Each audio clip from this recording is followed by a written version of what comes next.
tell me about freedom of speech. What's your feeling on social media, the concept of censorship and self-censorship? Because you talked about that too.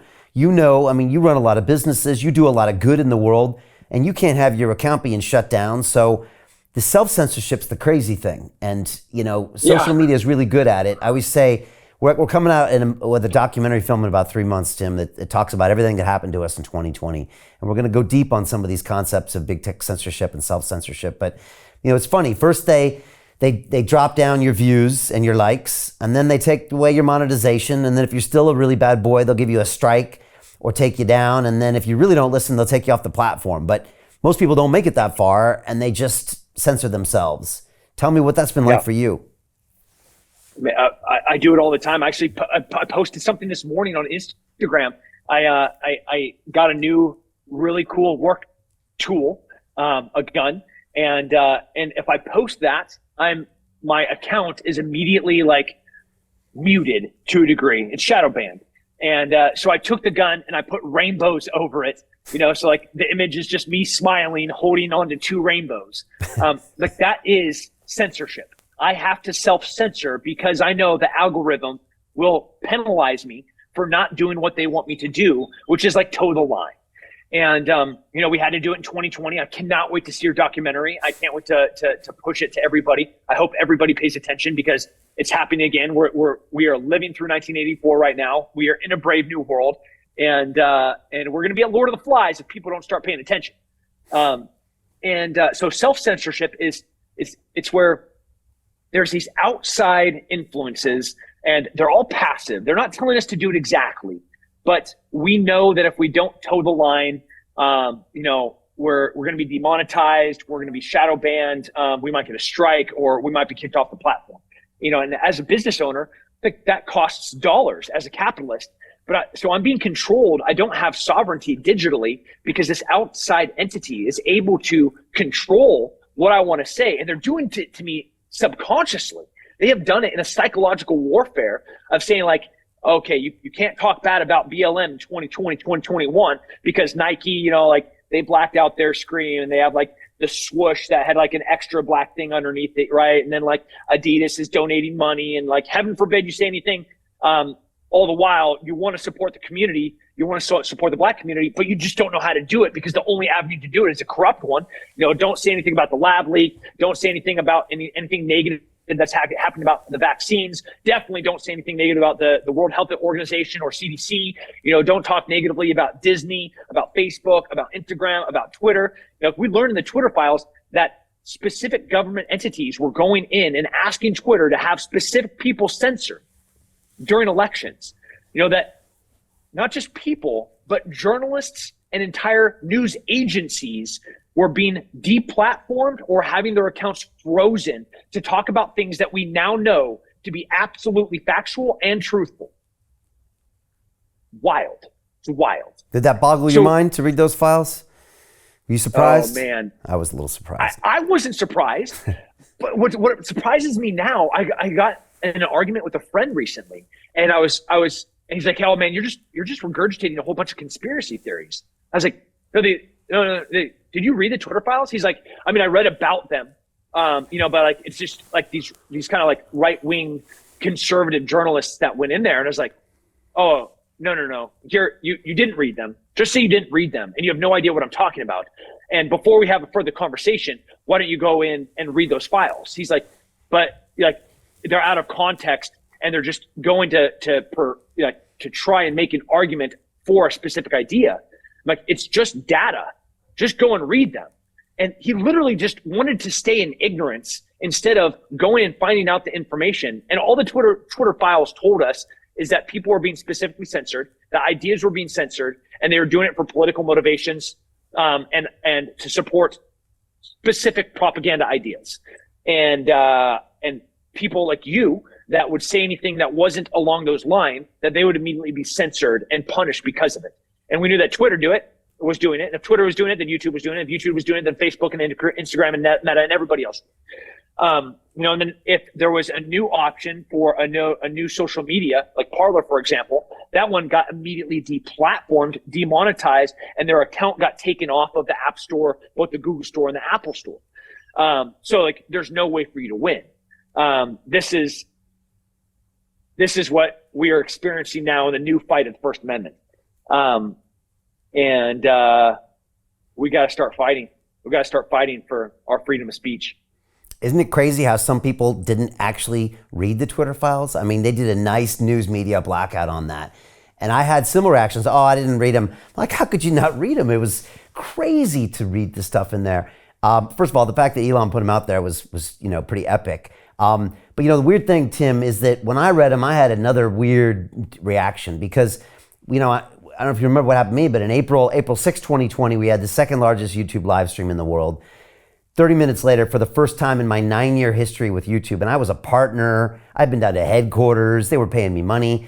They pull the video, first time ever, and I get in this big fight with them. But very shortly, Dropbox pulls my stuff. Dropbox, so that means they're watching the files in my Dropbox. Then PayPal, then Facebook, then LinkedIn, and then like a bunch of things just drop.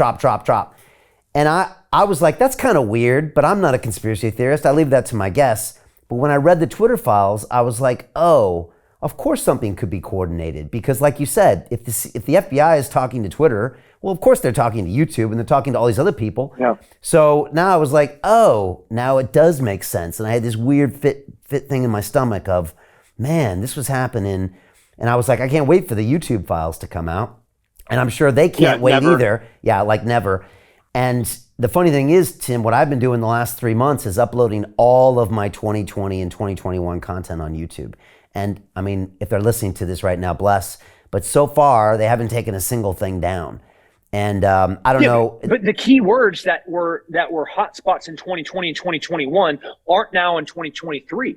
The things that you said, had those gone up in 2020 or 2021, you would have been deplatformed. Yeah, exactly. And now that's the tricky thing. So that they did censor you then, and it's awesome that we can look at them now.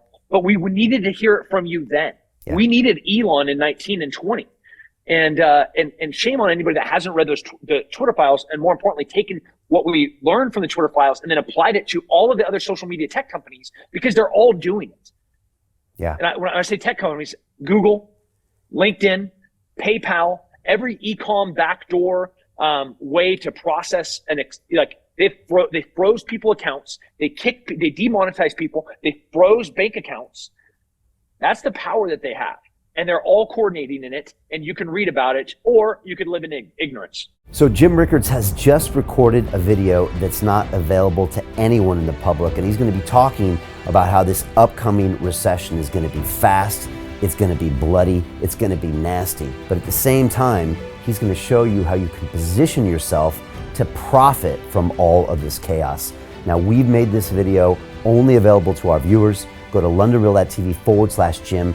Watch that immediately. I can't say enough good things about Jim Rickards. He understands the global economic system better than any guest I've ever had on London Real. His predictions are almost uncannily true, and you can learn how to profit from his vision, from his expertise, and his understanding of economics. So go to londonreal.tv/Jim or click the link below. It's an excellent, excellent look on what's going to happen in the future and how you can position yourself to profit from that. Jim is one of the best in the business, one of my favorite guests on London Real, and he's very, very good at predicting the future and showing us all to profit from it. So click the link, and I hope you enjoy. Hey, do you want to profit from crypto? Then join my DeFi Academy. The Crypto DeFi Academy will help you create generational wealth. But don't take my word for it. Listen to my students. When I first got into crypto, I remember thinking to myself, I need to learn more. Brian Rose, learning crypto, learning DeFi, gotta do it. I am so grateful that I jumped in and did this. I had to break through some limiting beliefs that I can do this, that I can afford this, that I can be in this. It challenges the things that are deeply rooted within us. Joining DeFi Academy has been one of the best decisions I have made on my blockchain journey. This course was a life changer, a game changer, a huge eye-opener, coming from knowing practically nothing at the speed of the learning over 4 weeks was just fantastic. The information you provided in this class was invaluable. I feel far more confident in my next steps. You took complex concepts and made them easier to understand. What's different than so many other ones is it just doesn't tell you what to do. It actually makes you do it. This is for people who are serious about becoming traders. This is the way it should be done. I realized from this learning experience again that it is not about what you learn, but about who you learn it from. The energy was insane. I've never experienced such incredible energy on a live call. Brian Rose, you are a legend, my friend. It's the only thing in the market where you can get all information and learn everything what you need to know. Everything is so clear and so well done, and I'm just forever grateful for this program. It made me feel so much more confident about crypto than I did before. I did not anticipate how passionate I was going to become about it. It's also been like a big learning experience for me, not just in the crypto space, but just an overall balance of life. What I've learned is, how to take ownership, of my life in a way that I really hadn't before.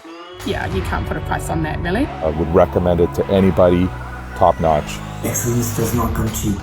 So if you want excellence, you gotta pay for it, but it's so worth it. Pull the trigger. That's what this course is about. You're not going to regret it, really. It's amazing. Thank you, Brian and team. So what are you waiting for? Crypto is happening now. Click the link below, submit your application, and let me mentor you on how to create generational wealth and build the decentralized financial infrastructure of the future.